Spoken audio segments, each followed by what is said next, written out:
Hi everyone and welcome to today's video, and this is a bit of a departure video for me because I'm breaking the sequence of videos I've been doing. Those of you who've been following the channel know that I've been participating in the 31 Days of Tarot Challenge that Ethany set up, and I've been having a great time doing that and a great time watching everyone else's videos and learning from you all.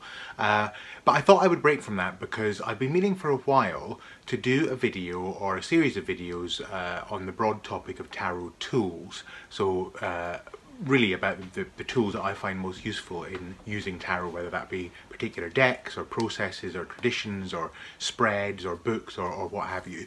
And then I thought, well, wouldn't it be fun if I did it in such a way that invited others to share their ideas too? So I thought, why not set it up as a tarot tag?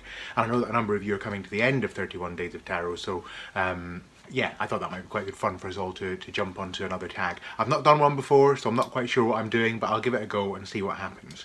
And the tag that I've chosen is actually called, and we'll use this as the hashtag, Tarot Tools Trio. And I actually want you to share 10 things. Now you're probably thinking, what is he talking about? Trio and 10 things? Well, there's method behind my madness, and that is that I want to talk about 10 things because I want to talk about 3 decks and share about 3 decks, 3 books and 3 spreads, plus 1 wild card. So let me come on to that in a second. But I also want to let you know that this is going to be a giveaway.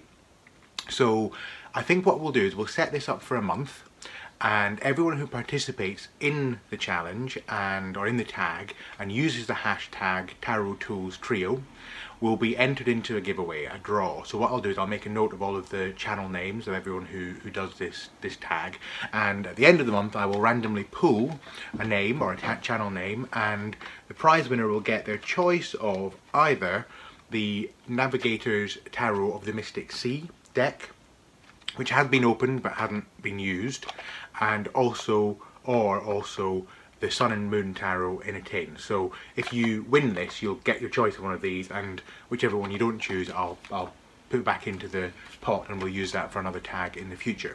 So that is that's the prize of the giveaway, and the way that the tag will work is as follows. So you've got to choose 3 sets of 3 things. That's why it's called Tarot Tools Trio.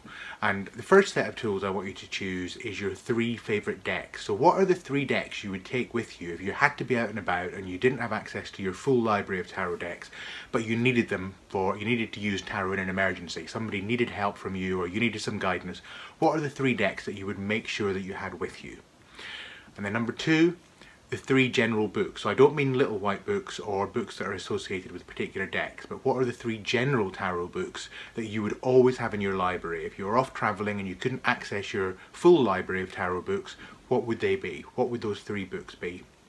And the third thing in the trio is, what 3 tarot spreads would you always have with you? Would you commit to memory so that you were able to use them any given time? And so those are the 3 sets of 3, and then the wild card is anything else you take with you within your tarot toolkit, and that could either be an extra deck or a book or a spread, so you can slip in an extra one of the 3 sets that we talked about earlier. So either 1 deck, 1 book or 1 spread, or any other tool that you would use, another divination tool or some other kind of psychospiritual tool, or anything really that you would make sure you had with you, or another practice. What kind of practice would you take in addition to tarot within your toolkit? Or it could be something else entirely, something that you would find useful to have with you. So to give you an idea of how this works, let me talk you through my Tarot Tools Trio. So first of all, the 3 decks I would always have with me. 1, Tarot of the Old Path, my first deck, still the one that I love probably the most of all the decks that I've got. It's the one that I've connected with most over the years because I've used it most over the years, so I wouldn't want to be without this deck, and I can just read from this so easily. It's based on the Rider-Waite tradition, so if I didn't have access to this deck, then I'd make sure that I had a Rider-Waite style deck with me. Rider-Waite itself, if possible. Second, I would have the Tarot de Marseille, simply because although I'm not as familiar with this kind of system, I am learning increasingly to read with pip decks, and I love the simplicity, and I love the fact that you're not tied into the kind of meanings that you are with Rider-Waite or with Thoth or other decks, because the benefit, of course, of having images on pip decks is that they prompt you and prompt your intuition and so on, but actually that can also be a disadvantage because it can lock you into specific meanings, and the pip decks leave you open to explore the numerological significance, etc. So I would make sure I had one of those with me. And finally, I would also have my copy of the Greenwood Tarot, which I've only recently acquired thanks to the help of some wonderful people in the For Love of Cards group, and it's a deck that I know that I'm going to enjoy reading and connecting with, and it's one that I've wanted for years, so I know that I would have this with me. Those are my 3 decks. My 3 books: Tarot for Yourself by Mary Greer, simply because it does exactly what it says on the tin. It's all about how you can read tarot for yourself. It goes into so much detail about all the different ways you can use tarot for yourself, and of course how you can use it for others as well, because if you can use it for yourself, you can use it for others. And this book, I've mentioned it before, I think has some of the very best interpretations of tarot cards in it, and prompts for interpretations of tarot cards in it. So I would have that. I would have Choice Centered Tarot by Gail Fairfield, which is also now available as Everyday Tarot with a different cover.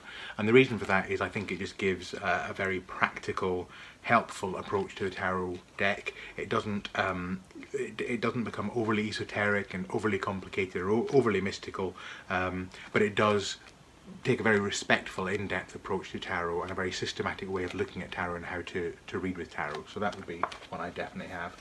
And then the third book I would take is this one, Tarot on Earth by Tom Benjamin.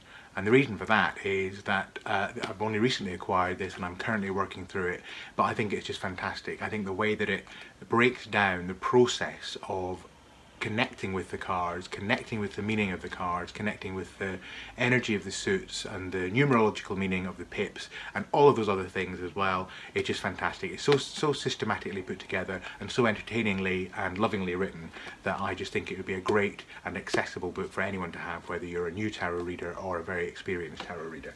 So those are my 3 books.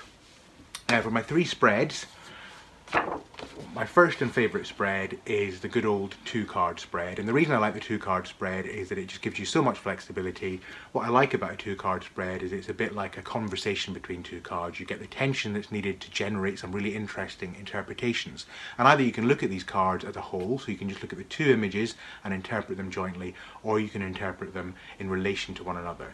And you could do it as simply as saying card 1 is the situation, a comment on the situation, and 2 is the challenge that you're perhaps facing. That, of course, is effectively the first card and the second card within the Celtic cross spread. So the card that represents the situation and the card that crosses you are the situation and the challenge. And if you didn't go any further than that, that would be absolutely fine.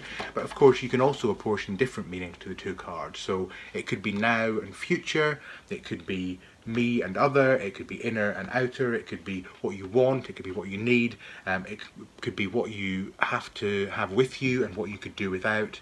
It could be about who you would be, who you are with a particular perspective, maybe a perspective that's troubling you, and who you would be without the perspective. So it can give you a chance to explore different ways of being. So that's always a good and trusty spread to have. My next one would be slightly more complicated. It's the Pathways spread, and this is when you've got a choice between 2 different paths to take and you don't know which one to take. Card number 1 represents the past or the underlying energy and factor of the situation. Number 2 is a comment on the current situation, so where are you now? And then you have the 2 pathways, so 3, 4, 5, 6 represents your first choice, and 7, 8, 9, 10 represents your second choice. And what these 2 cards in each of the choices relate to are the possible action that you could take in order to move towards that direction. What's the external influence in each of these cases that's something you need to be aware of? What's the internal influence that you need to be aware of in relation to both of these perspectives?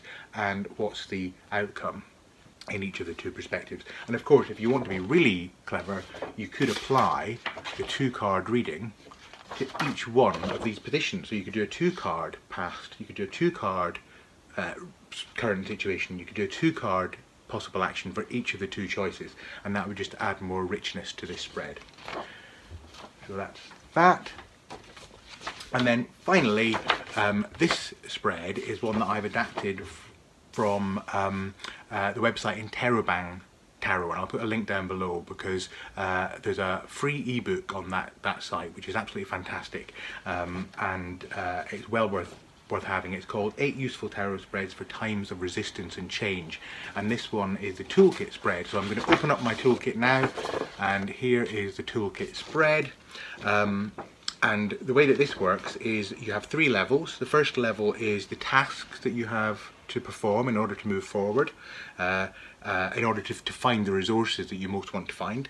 Then you have some tools at your disposal at the next level, and then at the final level you're looking at what treasure have you got perhaps buried quite deeply inside you that you need to access. So the first card looks at what you need to fix, what needs to be fixed in this situation. What do you need to repair? What relationship, what attitude, what perspective, what do you need to repair? Number 2, what do you need to break? So what do you need to break off from? What do you need to break away from? What do you need to get rid of? Number 3, to measure. What do you need to take stock of? What do you need to assess? What do you need to analyse? What do you need to investigate further?